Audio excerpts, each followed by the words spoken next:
তিনজন উপদেষ্টা মহোদয়কে আমাদের স্মারকলিপি প্রদান করব, যার মধ্যে রয়েছেন জনাব আদিলুর রহমান স্যার, জনাব ফাজল করিম স্যার এবং জনাব আলী ইমাম মজুমদার স্যার।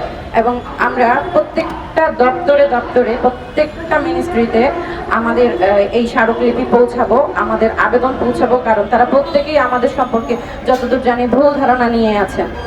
আমরা চাচ্ছি যে আমাদের তরফ থেকে তাদের সাথে দেখা করে সেই ভুল ধারণাগুলো আমরা দূর করার চেষ্টা করব, যাতে করে ওনারা আমাদের প্রয়োজনীয়তা বুঝতে পারেন, কারণ এই প্রকল্পের প্রয়োজনীয়তা শেষ হয়ে যায় নাই।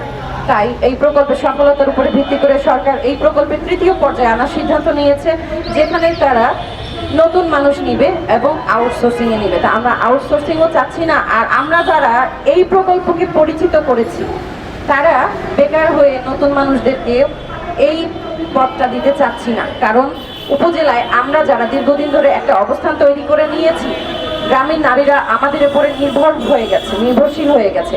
সুতরাং তারাও কিন্তু আমাদেরকে হারিয়ে তারাও বিপদে পড়বে, কারণ তাদের যা মুখস্থ যে একটা তথ্য দরকার, একটা সমস্যায় পড়েছি, কোথায় যেতে হবে, তথ্য আবার অফিসে যেতে হবে, তাহলে এই সমস্যাটার সমাধান হবে।